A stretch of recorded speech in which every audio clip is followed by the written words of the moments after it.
जय हिंद। देखिए, आज अजीब से मन से बात करना पड़ रहा है। बड़ी दुखद खबर के साथ अचानक से सब चीज़ चल रहा था। कहीं कुछ कुछ लोगों से कॉल आने लगा कि सर आप न्यूज़ देखिए, या फिर ऐसे ऐसे घटना हुई है कि रोशन सर के भाई की नेपाल में संदिग्ध स्थिति में डेथ हो गई। तो हमें कुछ देर के लिए विश्वास ही नहीं हुआ। हमको लगा कि ऐसे बोल रहा है सब। आजकल एक न्यूज वगैरह के चक्कर में हमको लगता है ऐसा, तो हम डांटे भी, तुम लोग को ये सब नहीं समझ में आता है, कुछ से कुछ बोलते रहता है। तो कुछ पल के लिए विश्वास नहीं हुआ कि ऐसे कैसे हो सकता है। फिर धीरे धीरे कुछ लोग न्यूज भेजने लगे, फिर न्यूज पे देखें। जब न्यूज देखे ना तो पैर के नीचे से जमीन खसक गया। एक समय एक कैसा अजीब करवट ले रहा है, किस दौर में, किस स्थिति में समय चला गया है, आखिर ऐसे कैसे हो गया। एक बार आप इसको न्यूज को पहले देखिए। उसको कोई कुछ नहीं किया गया है। इससे पहले मतलब सही से सो नहीं रहा था 5-7 दिन से। उसको थोड़ा सा जो है सेक्रेटरी प्रॉब्लम था, जो जिसका कि वो दवाई खाता था। ज्ञान बिंदु कोचिंग संस्थान के डायरेक्टर रोशन आनंद के भाई प्रिंस यादव की संदिग्ध स्थिति में मौत हो गई। वहीं उनकी मौत के मामले में अब एक बड़ा खुलासा हुआ है। प्रिंस यादव के साथ नेपाल गए उनके दोस्तों ने बड़ा खुलासा करते हुए बयान दिया। सुनिए, प्रिंस यादव के साथ नेपाल गए उनके दोस्तों ने उनकी मौत को लेकर क्या कुछ बताया। हम प्रिंस का दोस्त हैं। प्रिंस का पहले से दवाई चलता था मेंटल का, उसको 2 बार अटैक आ चुका था। उसको कोई कुछ नहीं किया गया है। इससे पहले मतलब सही से सो नहीं रहा था 5-7 दिन से। तो 2-3 दिन से वो दवाई स्टार्ट किया, तो 2-3 दिन से मतलब पर्याप्त मात्रा में सोने लगा। कल भी देखे सो रहा है, तो बोले अब तो रिलैक्स हो गया। मुझे जिसको जो सो गया तो उसको मेंटल ऑटोमेटिक शांत हो जाता है। तो हम लोग सोचे कि अब सो रहा है। तो उसके बाद मतलब शाम में मतलब हम लोग बाहर निकले। एक मतलब मेरे साथ में जो है ललटू और परजेश जो है उसको वहाँ पे छोड़ के गए। तो वो आके मतलब पर्याप्त मात्रा में सो रहा था। धीरे धीरे हुआ कि लंबा मतलब सांस लेने लगा, लंबा सांस लेने लगा। तो उसके बाद वो हमको कॉल किया हम लोग को, तो तुरंत हम वहाँ आए। हम जितना भी थे साथी उसको तो एम्बुलेंस मंगवाए। एम्बुलेंस यहाँ न्यूरो हॉस्पिटल लेकर आए, समझे। तो वही उसी लाने के क्रम में उसका डेथ हो गया। कोई मारा क्या? नहीं, कोई नहीं। हम लोग बहुत अति करीबी दोस्त हैं। हम लोग क्यों कुछ करेंगे उसको? कोई दूसरा है कोई मारा? नहीं, कोई नहीं। उसको पहले से दवाई चलता था। हम लोग जो है 3 तारीख को प्रिंस के साथ यहाँ नेपाल आए हुए थे और नेपाल में अलग अलग होटल में रह रहे थे। इस घटना के रात में अचानक क्या हुआ कि हम लोग 6 बजे का प्रिंस खाना वाना खा करके अच्छा से सो गया था दवाई खा करके। उसको थोड़ा सा जो है सेक्रेटरी प्रॉब्लम था, जो जिसका कि वो दवाई खाता था। घटना के दिन हम लोग जो है यानी कि यहाँ इनरवा घूमने के लिए थोड़ा सा चल गए थे, क्योंकि वो सोता था। तो हम लोग सोचे तब तो घूम आते थोड़ा देर। वो पूरा सामान ही था। और यानी जब हम लोग घूम के आए, जब घूमने गए तो वहाँ फोन आया कि ऐसे इसका तबीयत खराब हो चुका है। तो जब तक हम लोग आए तब तक एम्बुलेंस में बिठा करके हॉस्पिटल ले गए। तो हॉस्पिटल में प्रयास किया बचाने का, लेकिन बचाया नहीं जा सका। उसको हम लोगों में से किसी के द्वारा मारपीट नहीं किया गया है, ना ही किसी अन्य व्यक्ति के द्वारा मारपीट किया गया है। कोई मारा नहीं है। वो जो है बीमारी के मतलब सेक्रेटरी का बहुत समय दवाई खा रहा था, उसी के कारण मरा है। पटना के ज्ञान बिंदु कोचिंग संचालक रोशन आनंद के भाई प्रिंस यादव की नेपाल के विराट नगर में हुई मौत को लेकर नेपाल पुलिस की जांच में बड़ा खुलासा सामने आया। शुरुआती जांच में ये बात सामने आई कि प्रिंस यादव मिर्गी की दवा का सेवन करते थे और उनके कमरे से ऐसी दवाएं भी बरामद हुई।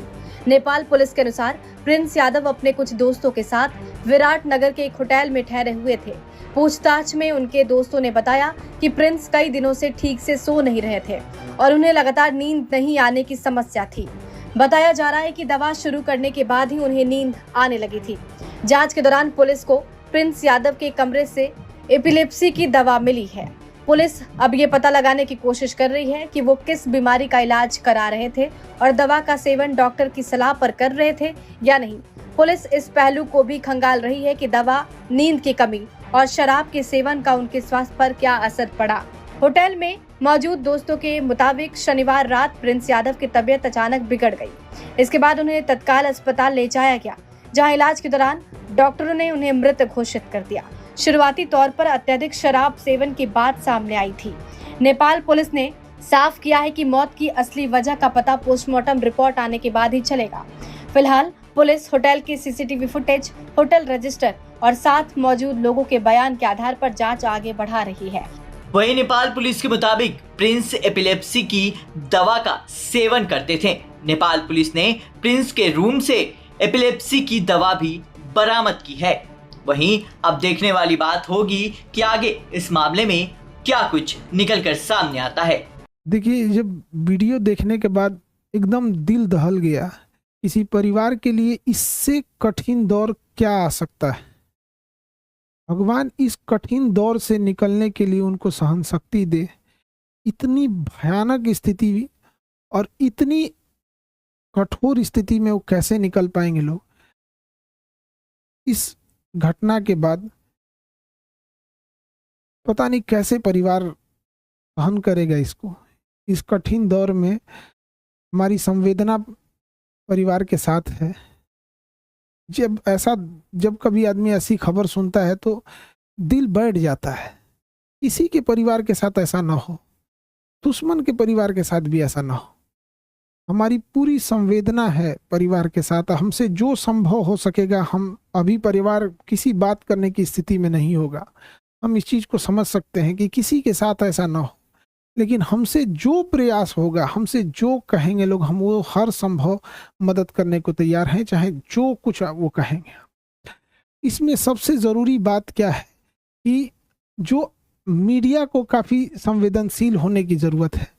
जो ऑथेंटिक न्यूज़ है वही चलाएं।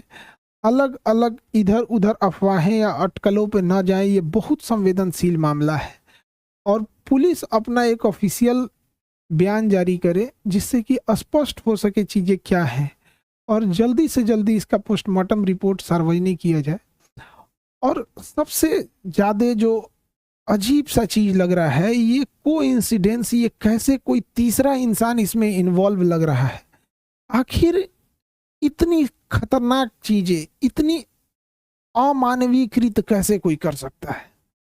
तो इसमें कोई ना कोई तीसरा साजिश जरूर कर रहा है। इसके लिए एक उच्च स्तरीय जांच होनी चाहिए और उच्च स्तरीय जांच की रिपोर्ट को लाया जाए और जो दोषी पाए जाएंगे उनमें एक को भी न छोड़ी जाए। फांसी से नीचे इनकी कोई सजा नहीं होनी चाहिए। आखिर ऐसा किसने, अगर किसी ने इसमें इन्वॉल्व है तो। अभी न्यूज में पता चल रहा है कि अलग अलग न्यूज अलग अलग चला रहे हैं। कृपया करके न्यूज वालों से भी हाथ जोड़कर विनती है। कोई कहता है कि मिर्गी की दवा खाई, एक दूसरा न्यूज देखो तो कोई कह रहा है कि शराब, कोई अलग न्यूज दिखा रहा है, कोई कुछ न्यूज दिखा रहा है। तो कृपया न्यूज वाले ऑथेंटिक चीजों को दर्शाओ। किसी की जान गई है, क्या मिर्गी की दवा कहाँ से थी, कहाँ से लाया गया, इसकी जांच पुलिस सार्वजनिक करे इस मामले को। और जो न्यूज में चल रहा है कि 5 लोगों को हिरासत में लिया गया है, सबसे जरूरी चीज है कि उन 5 लोग कौन कौन से थे, वो उनको नाम सार्वजनिक किया जाए। उनकी भी जांच होनी चाहिए कि वो आखिर कौन थे। दोस्त के रूप में कोई और तो नहीं था।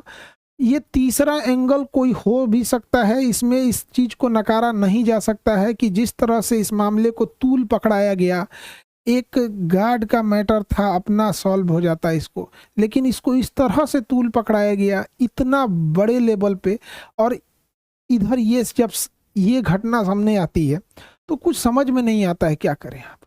इतने कठिन परिस्थिति में पूरे लोगों को से भी विनती करते हैं कि परिवार का सहानुभूति रखें और इस बात पर जोर दें कि तीसरा एंगल पर जांच हो और जो लोग संदिग्ध, नेपाल ने किन 5 लोगों की गिरफ्तारी की है उनकी भी जांच होनी चाहिए और एक उच्च स्तरीय जांच बैठाकर जो भी दोषी पाए जाएंगे उनको फांसी से नीचे सजा नहीं होनी चाहिए।